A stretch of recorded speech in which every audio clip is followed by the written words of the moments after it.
Okay, on this problem, we need to show what's written on the board.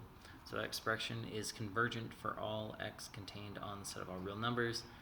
Then dy dx is y. So basically we're saying the derivative is the function.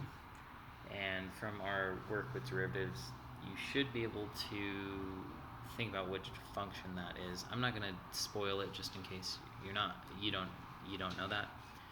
But eventually we'll get to it in this problem. So if we start writing this out as a polynomial, if we plug in 0 for k, we're going to get x to the 0 over 0 factorial plus x to the 1 factorial plus x squared 2 factorial plus x cubed 3 factorial. And then if we simplify that, x to the 0 is just 1, 0 factorial is also 1, 1 over 1 is 1. This would just be x. This would be x squared over 2. This would be x cubed over 6. Now, if we take the derivative of this, so this is just y.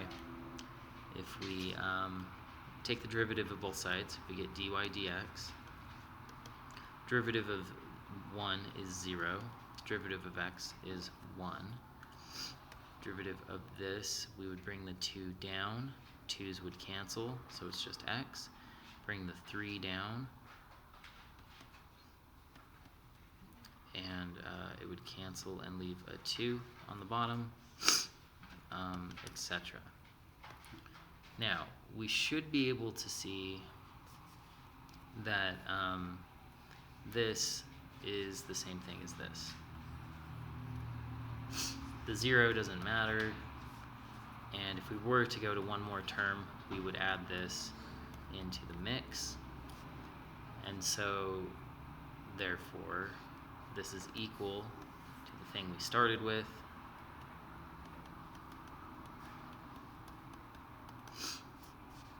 which is just y. So we showed that if we took the derivative of both sides, we actually end up with the thing that we started with, and so we're done with that part. Okay, now solve the differential equation dy over dx equals y to obtain the general solution. So if we have this, we need y on the same side, so we are going to multiply both sides by 1 over y.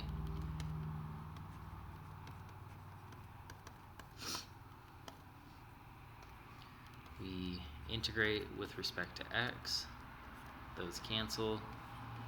1 over y dy equals that. Okay, if we do that, it's going to be natural log absolute value of y. If we do that, it's just going to be x with our constant. We want to solve for y, so we do the e on both sides, and then the absolute value gives us plus or minus.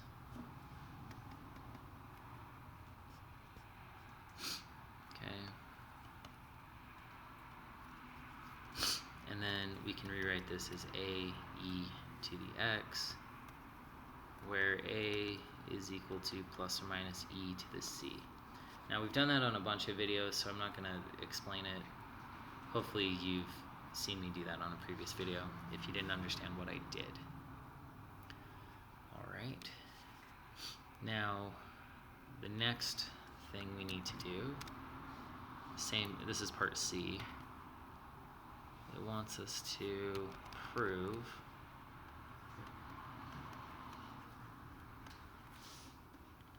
that this is true.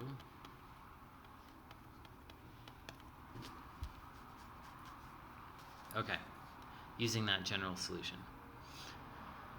So we've already seen that y is equal to this, or this was given at the very beginning of the problem.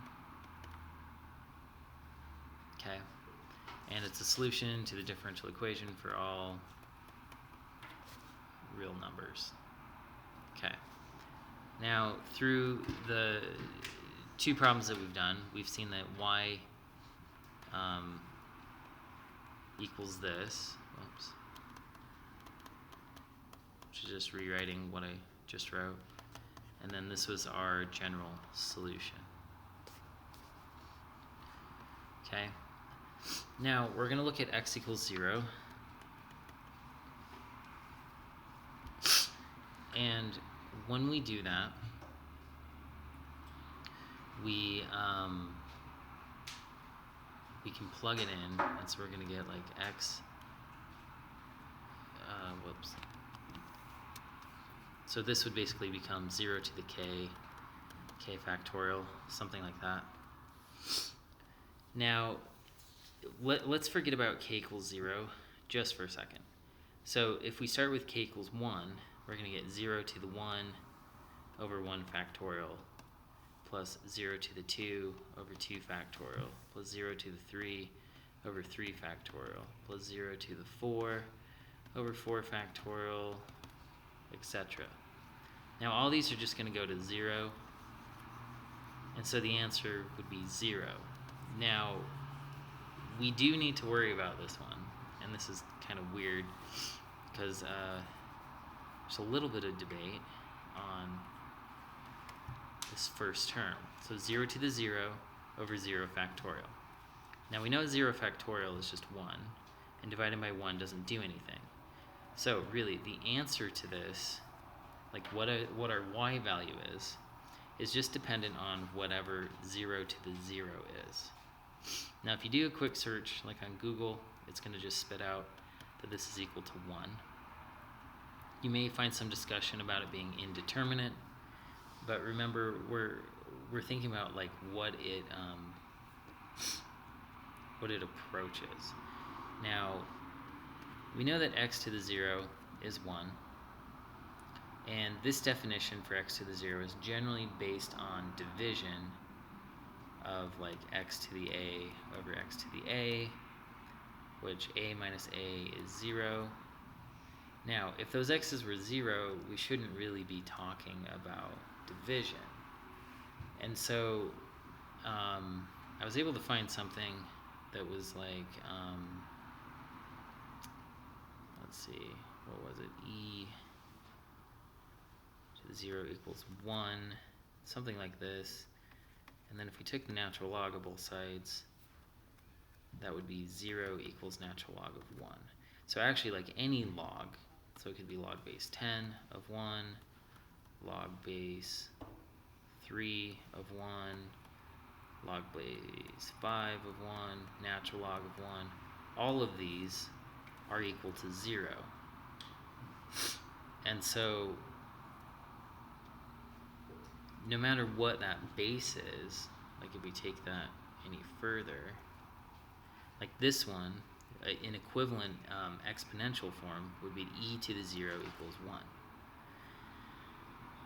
5 to the 0 equals 1. What would this be? 10 to the 0 equals 1. 3 to the 0 equals 1. And so, you know, then we get in this position. What is log base 0 of 0? Now, if we just rely kind of on a pattern, right, this makes this, we can kind of like determine that this leads us to 0 to the 0 equals 1. If we rely on a pattern here, we could say 0 to the 0 equals 1.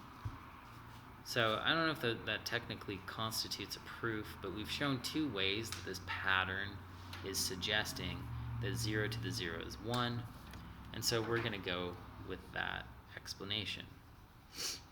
Now, basically all of this, when x equals 0, y equals 1. Okay, so if we go back to our general equation, we know that e to the 0, a, must equal 1, and that has the same property over here. And so a times 1 equals 1, and so a must be equal to 1. And so if we plug that in here, that just becomes e to the x, and it proves our original statement. If you need additional help, please come to Math Lab. Until then, calculator.